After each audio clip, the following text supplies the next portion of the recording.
We would love to get on with some questions, and I'm probably only going to do two or three from the cards, because I think it's always great if we can hear a question or two from the floor. So if you're frustrated that I haven't read your question out, do just throw your hand in the air, and we would love to just hear your voice, see your face as well. So let's do that. Let's do it that way if we can. But I will start off just asking a couple of these questions. Here's an interesting one. So, bit of a head scratcher. Isn't it also a type of self-narcissism that we believe that a God must exist, that we are too special, that we just cannot simply not exist after death? We're too special for nothingness.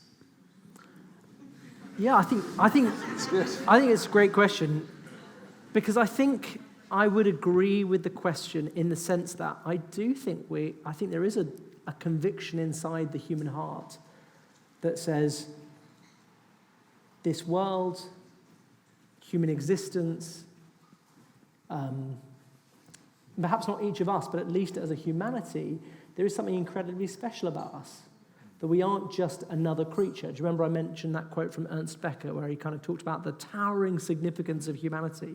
And I do think there are lots of things about our existence that does make us feel that sense of specialness, that does ask the question, essentially, our life can't just be a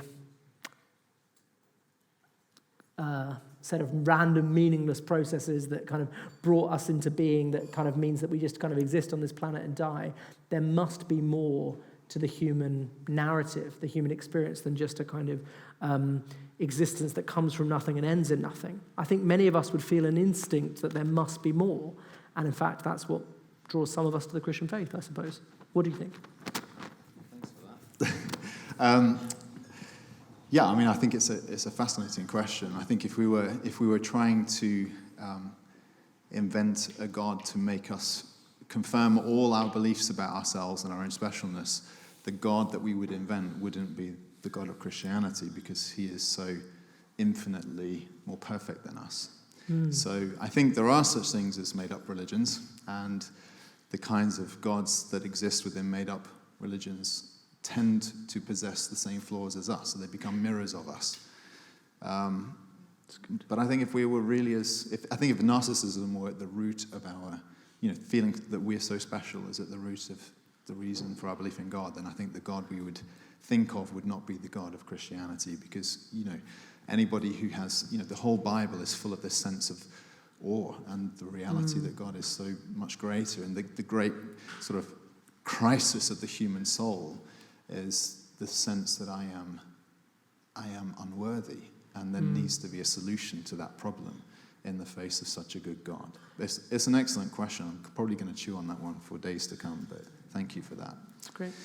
A little bit of a softer one, which just given one of the big heads in your talk was to do with the selfie age, and you went for the jugular on social media there as a main point there.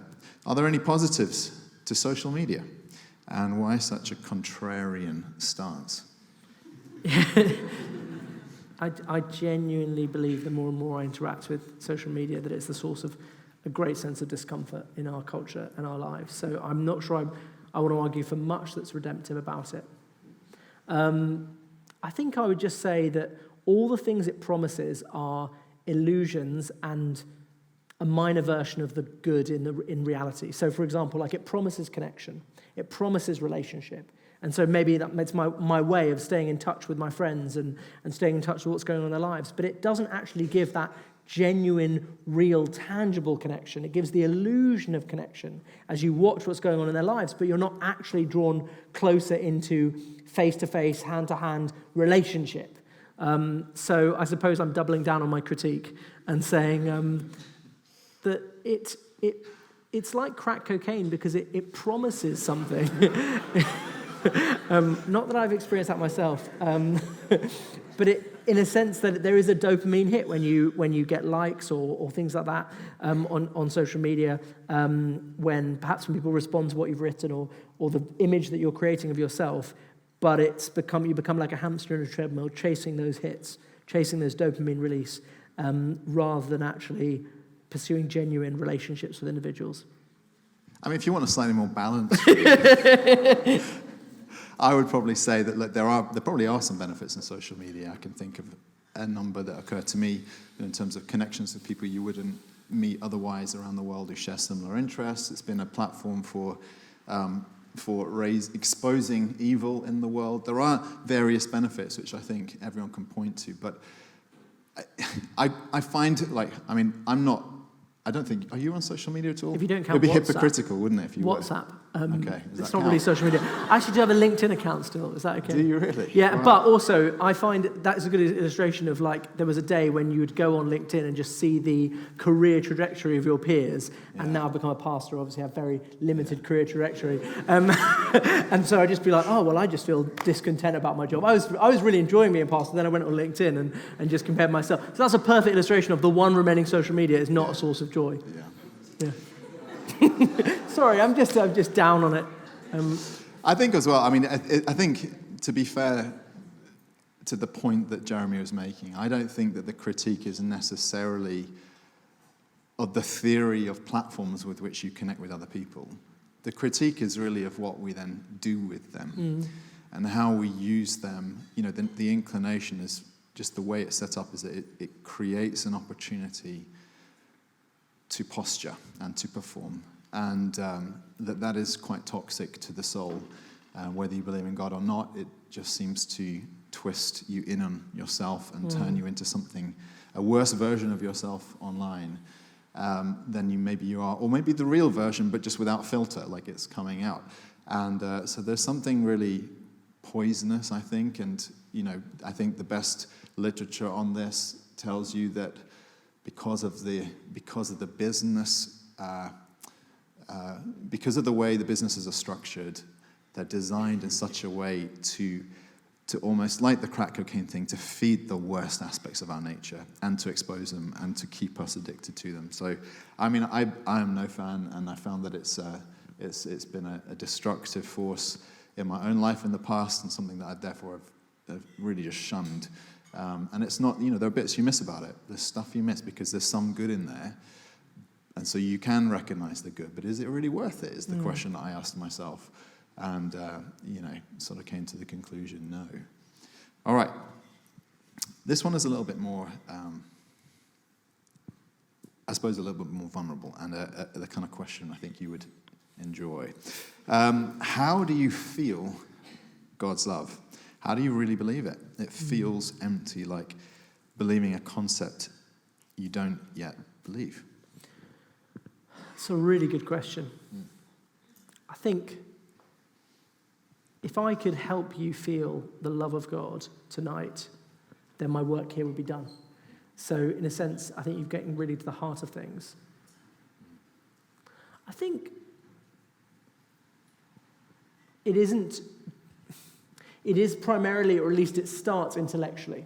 It starts historically and factually. And we say it is a historical fact that Jesus died for you, that he was willing to suffer and be punished and experience physical punishment, humiliation, etc., for your sake.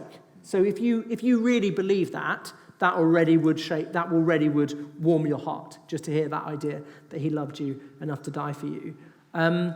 As you go on in the Christian life, I think the Bible does talk about it also being experiential, that it's something that God even gives us his Holy Spirit as a way of revealing more of the love of God to us. And we experience it in relationship. For example, as a Christian now, I would say I've been a Christian for about 16 years. As I experience the warmth and love of being part of a family, being part of a community of people who love me, even though perhaps we don't come from the same place, we don't do the same jobs, we have, in the human terms, we don't have much in common, so to speak, and yet because we have this shared faith and because we are part of the same community, I'm then welcomed in and loved by them, and that sense of welcome and sense of inclusion is incredibly powerful.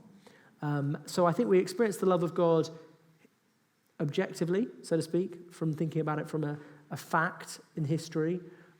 We experience it experientially through the Holy Spirit, and I can't really explain that very well to you, except that the Bible gives the picture of a father loving a child. Like if you had a relationship with your dad and you like, what does it feel like to receive a hug from your dad? It's like that, but better, right? Like the perfect father is how the Bible describes God.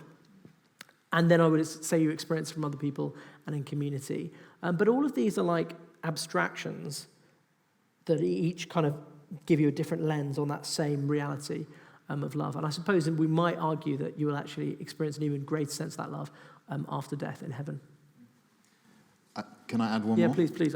So I agree with everything Jeremy said. And I will just say, by the way, that I think the Christian faith, like your maturity in the Christian faith is directly correlated to the degree you understand the love of God. So it's not something that you expect to get entirely from day one, but you grow and you grow in God's love, and that transforms your life. The other thing I wanted to add, though, is that along with the three things you mentioned, was also the good things that God has given us in life. When you take a night, think like, so your last point about self-care, one of the thoughts that struck me was that it's not entirely wrong. It's a counterfeit of something real, which I think is a kind of Christian way of looking at a lot of the good things in this life, that you take something that God made good, and then there's a counterfeit, twisted version. And self-care is a kind of counterfeit, twisted version of the enjoyment of God's good gifts. And so, you can kind of put out of your mind for a moment the image of the austere, sort of Puritan version of Christianity, which wants to do away, perhaps, with some enjoyment, with some pleasure in life, with the good things of life, because that isn't actually the Christian faith. The Christian faith is a celebration of the good things that we enjoy, like beer and food and sex in the right place and with the right person, and all of the wonderful experiences of nature and creation and each other and laughter, and all of that is a way of worshiping, so that it doesn't become about me. It's not self-care. I don't indulge in the good things of this world to love myself. I indulge in the good things of this world as a way of worshiping the Creator, because I experience His love in all the wonderful gifts He's given to me, and I can say thank you. I can say thank you to someone, and I think that is an absolutely fundamental part of the way that we experience His goodness. It's good. I'd love to take a question from the floor. We've got probably time for one or two, maybe. So there's a hand went straight up here, Zach. Can you come and... he's coming. Oh, on hold, yeah? Oh, thanks. So you've framed the issue of self-obsession as a very modern problem, and I wonder whether it's actually a very old one. So when you were speaking, I was thinking of St. Augustine's kind of struggle against Pelagianism, which was this kind of heresy that we could sort of save ourselves in the early church. And obviously that kind of spectre of, as you put it, us being the main characters in our own story kind of rears its head again and again in the history of the Christian tradition. And I suppose my question is, as Christians who are trying to speak into the culture in a way which is relevant and impactful, how do we kind of strike that balance between, on one hand, drawing attention to kind of the modern peculiarities that we're wrestling with at the moment, but also telling that kind of deeper trans-historical story of kind of human fallenness and brokenness and sin? Because I think there's a real danger that if we just focus on the modern aspects, that maybe our critique kind of gets recapitulated and we end up with a different kind of self-obsession, a kind of cult of wholeness, and we're not on social media and we're kind of better than that, which again is that spectre of kind of like pridefulness kind of rearing its head. Yeah, that's a really good point. I think what you're getting at is the way that these are like modern manifestations of the same old challenge. So I think probably the best way of thinking about this would be the way that Jesus himself puts his finger on this same problem of self-aggrandizement or performative, the dynamics of performing and trying to justify your existence in front of others in the Gospels. So like he speaks about those who are the religious teachers of his culture, and they are going around always like trying to present this facade to others. And it talks about them as whitewashed tombs. Like on the outside they look white and beautiful, and on the inside they're just dead inside. And they're going through all these religious rituals, they're fasting and praying and doing all sorts of things to get the praise of their community. And so I suppose, in a way, what you'd want to do is draw the parallels between a guy like that, the whitewashed tomb of the 2,000 years ago, and the modern Instagram blogger who is, I don't know, a clean eating blogger on their feed, but in private they're eating all sorts of like fast food, and like the way that basically we're always these kind of trends that we're seeing in society are, as you say, as old as time, effectively. So we're always trying to present a positive view of ourselves in order to get the approval of others and to be thought well of by others. I suppose because it comes back to the fact that there is a universal longing for acceptance and validation in the human heart that goes all the way back to Plato and before that. So in that way, I'd say we speak to the universality as well as we speak to how this works its way out in our culture. Very good. Okay, one last question then. We've got an urgent hand. I think your hand actually went up. So can we, Zach, where are you, mate? He's at the back.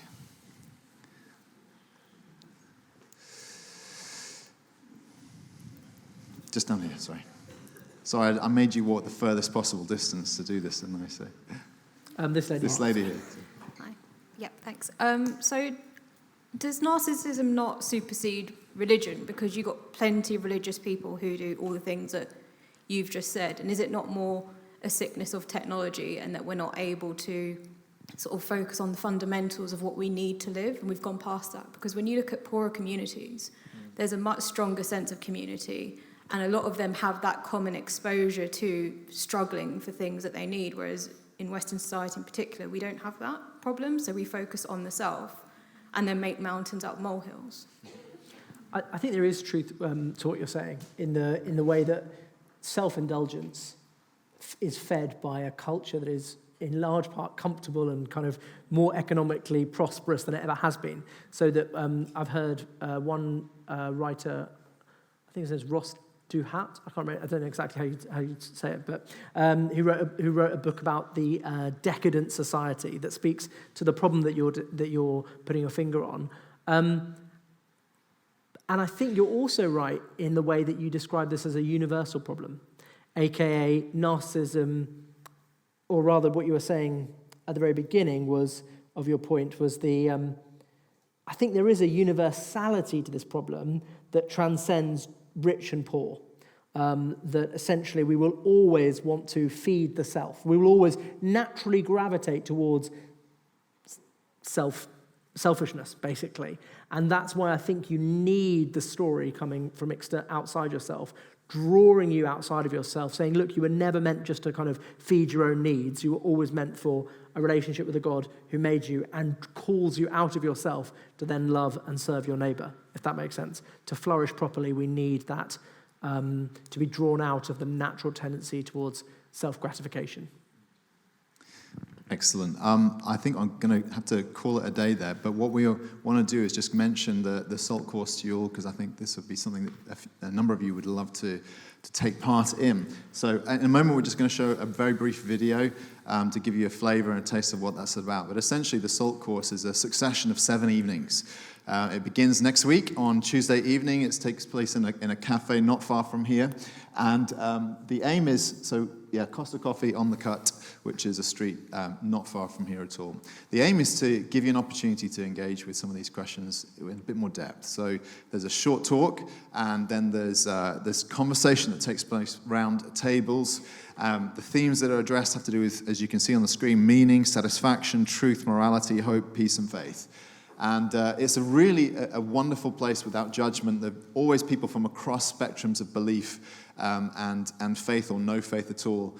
And a place where you can actually just voice what you think and dialogue and debate with others in a kind of non-threatening environment. So if that sounds like something that would just intrigue you or interest you, or perhaps just offer you an opportunity to think more deeply about things you've never confronted, then we want to warmly invite you to that. Each evening there'll be an opportunity to have food, and it's free, and as you eat and get to know other folk, you will enjoy yourself. I guarantee it'll be a really, really good experience. So please do consider coming to that. You can go to saltcourse.co.uk and sign up, register for the course, and we'll give you more details.